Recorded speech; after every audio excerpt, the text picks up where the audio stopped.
Hey cuties, I'm Lanikia, and you're watching What Happened on the Soaps. This is the Bold and Beautiful edition, guys. All right, today is Monday, October the 10th, 2022. On a scale of 1 to 10, honestly, I would have to give this one a 7.5. It was really solid. Let's jump right into it. So we see Steffi and Thomas, and he's like, "What's going on?" And she says, "Nothing. Mom and Dad haven't came back, so she doesn't know anything."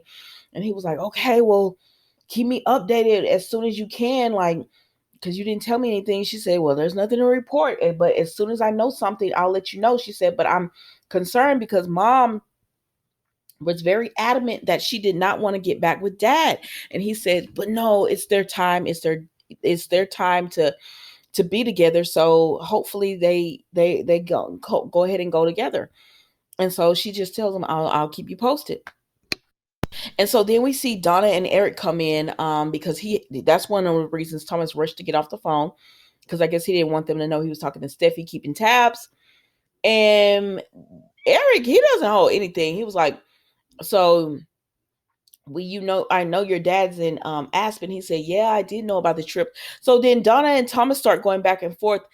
And I don't know. I like Thomas, but I don't like the way he tries to blame Brooke for everything. Like, your dad didn't do it. Like, it's the fact that they act like Brooke forced Ridge to do anything with her, that he forced her not to pay attention to him, that he forced her not to be married to his mom. Like, she didn't force him to do anything. Ridge chose to do this. But for some reason, they have all this smoke for Brooke, but none when it comes to their dad. It's almost like they think if my mom and dad get back together, then we're still those same kids and we can live happily ever after.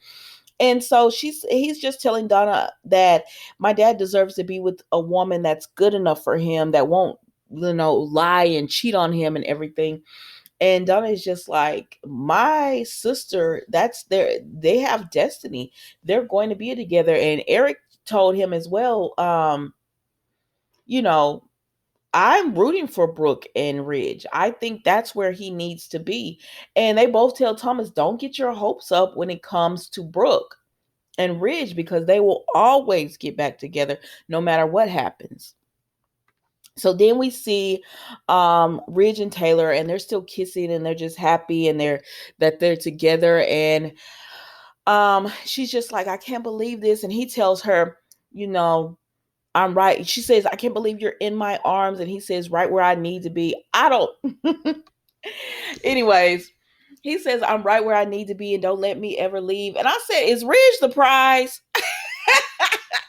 Because I'm sorry, that's how they're treating this. They're treating this like Ridge is the prize. Like, I'm in your arms. Like, she's like, "You're in my arms," not the other way around where, "I'm in your arms, Ridge." And he's telling her, "Don't ever let me leave your arms," instead of, "I'll never let you leave." I don't know. It just felt off to me. But I'm happy for Taylor because this is what she wanted. And so she finally has what she wants. Because y'all know I like Taylor. So she finally gets what she wants. So in this moment, I'm happy for her. This is what you've been fighting for and wishing for. I still think Ridge is gonna hurt her. I still think it's gonna lead to heartbreak. But as of right now, everything is all good, and she doesn't know anything different. She just knows that he's finally came to his senses, and he wants to be with the right person, which is her.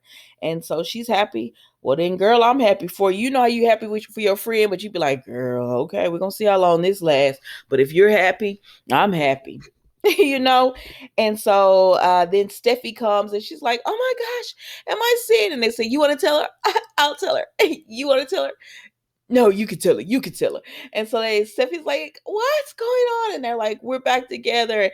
And Steffi runs up and they hug. I said, "Lord have mercy. Lord, I'm gonna let Steffi make it and be happy with them, y'all." What?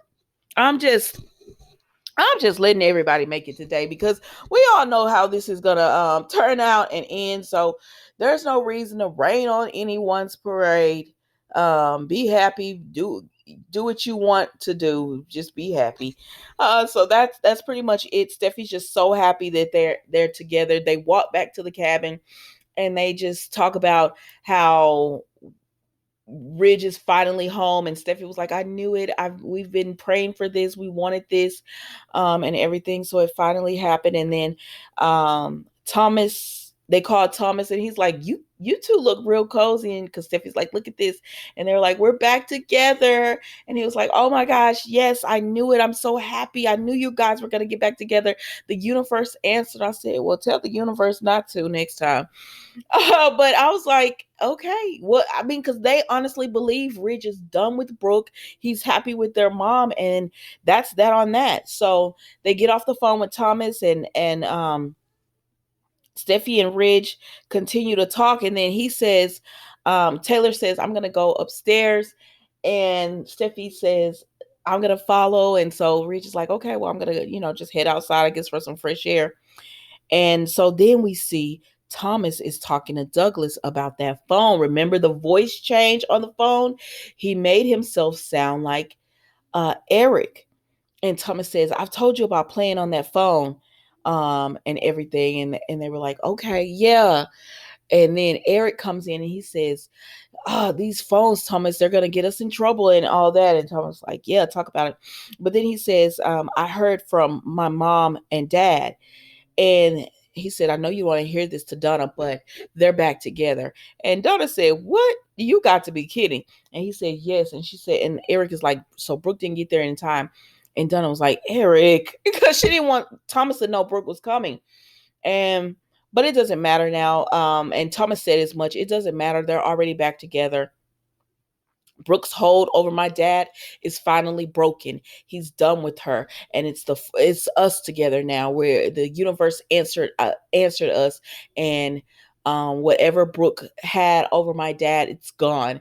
He's with my mom now, where he needs to be with our family. And Brooke and excuse me, Donna and Eric are still saying, "You know what? I'm sorry. I know you want to believe that, but Brooke and Ridge will always end up back together, but we'll see how it goes." And so then we see Brooke on the plane. She's going to Aspen. She's trying to get everything together. And she finally lands, and she's just go, but as she's going, she's just so like, "Ridge, why would you do this? Why would you go to Taylor?" And so when remember Ridge went outside, and Brooke finally arrives, and she's going up, and she sees Ridge, and she's like, "Ridge, what's going on?" And he was like, "What are you doing here?" And she was like, "What are you doing here?" Like, imagine that. She was like, "What are you doing here? I'm your wife. You didn't tell me." I'm paraphrasing now because she didn't say all this, but this is what I heard when she said, "What are you doing here?" Like, "I'm your wife. You didn't tell me you're leaving. I know you ran up here following Taylor. So what is going on?" Now she did ask him that. What is going on? And he says, Taylor and I. And she was like, "You and Taylor what?" And he says, "We're back together. We're family again." And she said, "What? Wait, Ridge, no. What? I don't know what promises you made. I don't know what's going on, but is it because of Deacon? Is it because of Bill?" He said, "It's because of all of it. It's everything." And I said, "Ridge, you're not being honest with this woman. And it can't be because of Deacon and Bill, because Brooke has done everything in her power to shut that down. Those men keep popping up, but she's told them to stop doing that." So we know it's not because of that, and we know it's because of the phone call to CPS. But of course, he can't tell her that. But he says it's because of everything, and she says, "We can." I don't know what promises were made. I'm just saying what she said again, but we can fix all of that. Whatever you promised to Taylor. She said, "This is not the end of our love story. It's you and I, Ridge. Like, what is going on?" And he just looks at her, and that's how it goes off. Um, he's not telling her anything that she would want to hear, as far as, "I want to be with you," or of that nature. He's pretty much done with this relationship without actually telling her he was done with this relationship. And that's the only part that I really don't like about this, is that he didn't admit to Brooke that, he didn't want to be in a relationship with anymore. Um so that's pretty much the end of it. That's how the Bold and the Beautiful went off today, guys. Um he just moved on. He moved on, and I can't, like, as I'm watching this, I was like, you really just went up there, started a whole family? Like, when did you plan on telling Brooke? Like, when were you going to say anything? I guess he said, well, I wasn't gonna say anything to her. She didn't tell me about CPS, but we're still gonna play this like CPS. Now, with the whole toy thing, you see they made Douglas younger, which I told you on, I believe, Friday, or I said it in the comments, that they were reverting back to a younger Douglas. Now, some people say they're going to do this and they're going to pretend either Douglas made the phone call, like playing around, but I don't see that happening, or that Thomas really did use that voice and make the phone call. I think it's funny that they played that today, that out of all the days that they could play the voice machine change altering voices, they played it today when they finally got together. And Thomas is very much aware that Douglas plays with this, and we don't know anyone else in that household that would use it.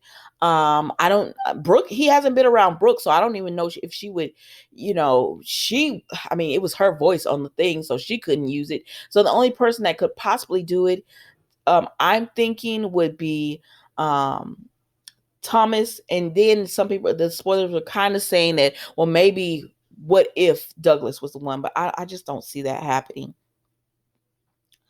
So I don't know, guys. You guys tell me what you think in the comments, and I will see you tomorrow for a new episode of What Happened on the Soaps, Days of Our, excuse me, not Days of Our Lives, but the Bold and the Beautiful edition.